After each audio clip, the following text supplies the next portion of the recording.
Hi students, welcome to competitive exams material channel అండి. ఈ వీడియోలో మనం కొన్ని ముఖ్యమైన ఆంధ్రప్రదేశ్కి సంబంధించిన పథకాలను నేర్చుకుందాం. ఓకే. సో ఫస్ట్ పథకం వచ్చేసి ఆదరణ పథకం. ఆదరణ పథకం రాష్ట్ర ప్రభుత్వం చేతి వృత్తులు చేసుకునే మైనారిటీ వర్గాల వారి సంక్షేమానికై ఆదరణ పథకాన్ని ప్రారంభించింది. సో ఈ పథకం ఎవరి కోసం అండి? చేతి వృత్తులు చేసుకునే మైనారిటీల సంక్షేమం కోసం అండి. ఈ పథకం ద్వారా మైనారిటీ వర్గాల వారికి 50% నుండి 70% సబ్సిడీతో పనిముట్లు పంపిణీ చేయబడుతున్నాయి. సో రాష్ట్ర ప్రభుత్వం ఈ పథకం కింద 9,823 మందికి 10 కోట్ల రుణాలుగా అందించింది. సో రాష్ట్ర ప్రభుత్వం ఈ పథకం కింద ఎంతమందికి రుణాలు అందించిందండి? 9,823 మందికి 10 కోట్ల రుణాలు అందించింది. నెక్స్ట్, చంద్రన్న చేయూత.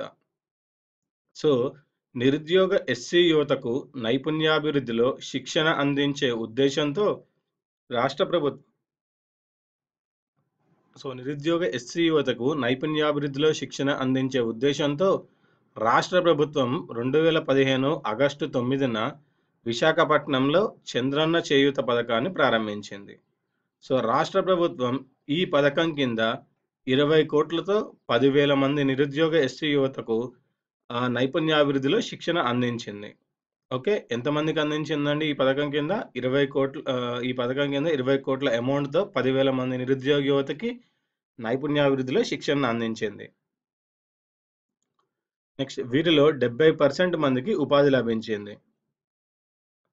నెక్స్ట్, నెలకు 50 యూనిట్ల లోపు విద్యుత్‌ను వినియోగించిన 14,91,733 ఎస్సీ కుటుంబాలకు ఇప్పటి వరకు 61 కోట్ల రాయితీ అందించారు. ఓకే.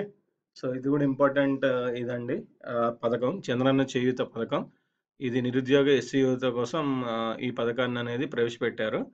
సో ఈ పథకం కింద 10,000 మంది నిరుద్యోగ ఎస్సీ యువతకి 20 క్రోర్స్‌తో నైపుణ్యాభివృద్ధిలో శిక్షణ అందించారు. ఇందులో 70% ఆల్రెడీ ప్లేస్ అయిపోయారండి. ఉపాధి లభించింది వాళ్ళకి జాబ్స్ వచ్చాయి. నెక్స్ట్, చంద్రన్న దళిత బాట. సో రాష్ట్ర ప్రభుత్వం చంద్రన్న దళిత బాట పేరుతో సీసీ రోడ్లు, డ్రైనేజ్ వ్యవస్థ తదితర మౌలిక వసతుల కోసం ఇప్పటి వరకు 1000 కోట్లు ఖర్చు చేసిందండి. సో రాష్ట్ర ప్రభుత్వం చంద్రన్న దళిత బాట పేరుతో సీసీ రోడ్లు, డ్రైనేజ్ వ్యవస్థ తదితర మౌలిక వసతుల కోసం 1000 కోట్లు ఖర్చు చేసింది. ఇలాంటి పథకాన్ని దేశంలో తొలిసారిగా ప్రవేశపెట్టిన ఘనత ఆంధ్రప్రదేశ్ రాష్ట్రానికే దక్కుతుంది. ఈ పథకాన్ని తొలిసారిగా 2014 డిసెంబర్ 4న విజయవాడలో ప్రారంభించారు. ఈ పథకం కింద రాష్ట్ర ప్రభుత్వం సుమారు ₹1 కోటి విలువ గల ఆటోలను 7% సబ్సిడీపై 49 మహిళలకి పంపిణీ చేసింది.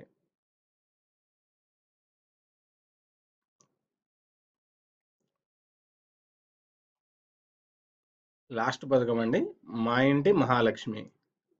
సో రాష్ట్ర ప్రభుత్వం ఆంధ్రప్రదేశ్ బంగారు తల్లి girl child promotion and empowerment 2013 తీసుకొచ్చింది.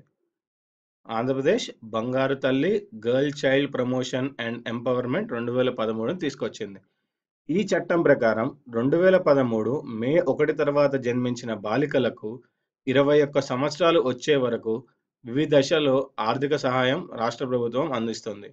ఈ పథకాన్ని ప్రస్తుతం మా ఇంటి మహాలక్ష్మిగా పిలుస్తున్నారు. సో బాలికల సామాజిక స్థితిని పెంచుట, వివాహ వయస్సును పొడిగించుట, జనన రిజిస్ట్రేషన్ చేయుట, మెరుగైన పోషకత్వాన్ని ప్రమాణాన్ని అందించుట మొదలైనవి ఈ పథకం యొక్క లక్ష్యాలు. సో మా ఇంటి మహాలక్ష్మి పథకం ద్వారా చేకూరే ప్రయోజనాలు ఏంటి అండి? సో ఫస్ట్ వచ్చేసి వయసు పుట్టినప్పుడు నగదు అందించే కాలం, అందించే నగదు. నెక్స్ట్ మొత్తం రూపాయల్లో. సో ఫస్ట్ వచ్చేసి 1 మరియు 2వ పుట్టినరోజు వ్యాధి నిరోధకత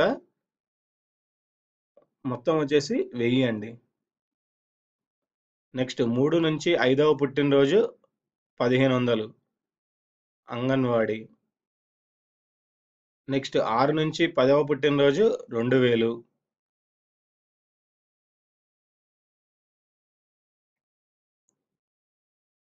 నెక్స్ట్ 11 నుంచి 13వ పుట్టినరోజు 6-8 తరగతులు 2,500. సో, ఇలా మొత్తం వచ్చేసి 55,000 అండి. అప్ టు 21 ఇయర్స్ వచ్చేసరికి 55,000 గవర్నమెంట్ ఇస్తుంది. సో, పై ప్రయోజనాలతో పాటు అదనంగా 12వ తరగతి పాస్ అయినప్పుడు 50,000, గ్రాడ్యుయేషన్ పూర్తయినప్పుడు 1,00,000 నగదును ప్రభుత్వం అందిస్తుంది. ఈ పథకం వచ్చేసేది మా ఇంటి మహాలక్ష్మి పథకం. ఓకే. ఇవండి ఈ వీడియోలోని ఇంపార్టెంట్ పథకాలు ఆంధ్రప్రదేశ్ రాష్ట్రానికి చెందినవి.